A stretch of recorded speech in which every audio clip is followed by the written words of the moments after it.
আলহামদুলিল্লাহ, সবার জন্য নিজের হাতে ইফতার আয়োজন করতে পেরে আমার অনেক বেশি ভালো লাগছে। তাছাড়া আমি ইফতারে কী কী আয়োজন করেছিলাম সব কিছুই আজকের ব্লগে থাকছে।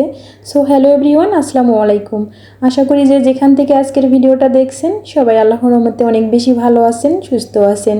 যেহেতু আজকে আমি সবার জন্য ইফতার আয়োজনটা করছি, এজন্য আমি সকাল সকাল কাজ শুরু করে দিয়েছি। সকালবেলা আমি বেশ কিছু পেঁয়াজ কেটে একটা বক্সে রেখে দিচ্ছি, কিছু মরিচ কেটেও রেখে দিব। যেহেতু আমাকে একা হাতেই সব কাজগুলো কমপ্লিট করতে হবে, এজন্য আমি আগে থেকেই পেঁয়াজ মরিচটা কেটে রেখে দিচ্ছি, তাহলে কাজের অনেকটাই বেশি সুবিধা হবে। তারপর আমি কিছু ফল এখন পানিতে ধুয়ে পরিষ্কার করে রেখে দিব। আমি তরমুজটা ভালোভাবে পরিষ্কার করে রেখে দিচ্ছি। আগে আমি বেশ কিছু ফল পানিতে ধুয়ে পরিষ্কার করে রেখে দিয়েছি, তারপরে মনে হচ্ছিল যে না, ওই ফলগুলো দিয়ে হবে না, আবার বেশ কিছু ফল নিয়ে আসা হয়েছে। আমি শুধু একা হাতেই কাজ করছি না, এদিকে রিহানের বাবা আমাকে কাজে একটু হেল্প করছিল। আমার ইফতার আয়োজনটা ছিল শুক্রবার, এই জন্য নামাজ পড়ে এসে রিহানের বাবা কিছু কাজে হেল্প করছিল। এদিকে আমি রান্নাবান্না শুরু করে দিয়েছি।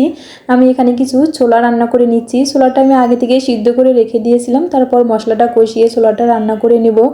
এখন আমি সিদ্ধ করে রাখা কিছু আলু দিয়ে দিব। ছোলা বুট রান্নায় যদি একটু আলু দেওয়া যায় তাহলে খেতে বেশ ভালো লাগে। এখন আমি পেঁয়াজ উঠে রেডি করে নিচ্ছি।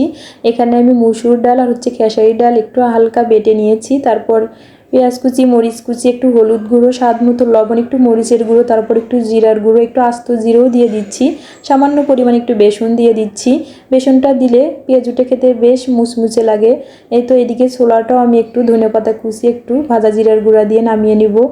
আমি ইফতার তৈরি করেছিলাম আর আমার অনেক বেশি টেনশন কাজ করেছিল যে আমি ইফতারের আগে কি সবার বাসায় ইফতারগুলো পৌঁছে দিতে পারবো কি না, অনেক বেশি টেনশন হচ্ছিল। তবে ইনশাল্লাহ আমি সময়ের আগেই সবার বাসায় ইফতারগুলো পৌঁছে দিতে পেরেছি। এই তো আমি এখন পেঁয়াজগুলো ভেজে নিচ্ছি। আসলে একা হাতে যেহেতু আমার ভিডিও করতে হয়, তাছাড়া সব কিছু রান্নাবান্নাও করতে হয়, এজন্য ভিডিও সব ক্লিপস আমি নিতে পারি না। যতটুকু সম্ভব ততটুকুই আপনাদের সঙ্গে শেয়ার করি। আমি যেহেতু ইফতারের জন্য ভাজা পোড়াগুলো রেডি করেছিলাম, এদিকে রিহানের বাবা ফল কেটে নিচ্ছিল, মানে আমাকে একটু হেল্প করছিল। তারপরে তো আনারসগুলো বাইরে থেকে খোসা ছাড়িয়ে নিয়ে আসা হয়েছিল, আমি শুধু এখন একটু কেটে নিচ্ছি। যারা এখন পর্যন্ত আমার এই ভিডিওটি ধৈর্য সহকারে দেখছেন অথবা শুনছেন কিন্তু লাইক দিতে ভুলে গিয়েছেন, প্লিজ আমার ভিডিওটিতে একটা লাইক দিয়ে সম্পূর্ণ ভিডিওটি দেখার অনুরোধ রইল। এই তো এখন আমি কিছু ফল ট্রেতে নিয়ে নিচ্ছি, আবার কিছু ফল আলাদাভাবেও রেখে দিয়েছি। যেহেতু আমি টেবিলটা রেডি করব এই জন্য ট্রেতে কিছু ফল নিয়েছি। এখন আমি তরমুজটা কেটে নেব, তবে আমি কাটতে পারছিলাম না, এই জন্য রিহানের বাবা আমাকে একটু হেল্প করছিল। তরমুজটা মাশাআল্লাহ খেতে অনেক বেশি মিষ্টি ছিল। এই তো আমি যতটুকু সম্ভব ততটুকুই আপনাদের সঙ্গে শেয়ার করছি। এখন ইফতারের প্রায় 1 ঘন্টা সময় আছে, আমি তার আগে সব কিছু টেবিলে দিয়ে দিচ্ছি, তারপর আমি প্লেট করে সবার বাসায় পাঠিয়ে দিব। আমার যতটুকু সম্ভব আমি ইফতার আয়োজনটা করতে পেরেছি আলহামদুলিল্লাহ।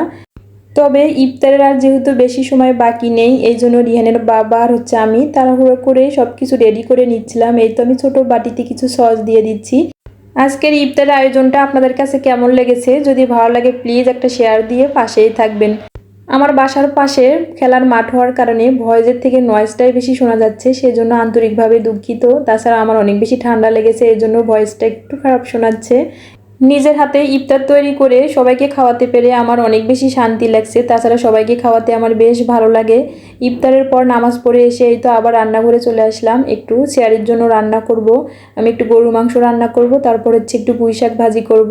এই খাবারটা রিহানের বাবার অনেক বেশি পছন্দ। এই তো এখন শাকটা একটু তেলে দিয়ে দিয়েছি, রসুন কুচি আর একটু পেঁয়াজ কুচি দিয়ে। তাহলে আজকে এ পর্যন্ত, সবাই ভালো থাকবেন, আল্লাহ হাফেজ।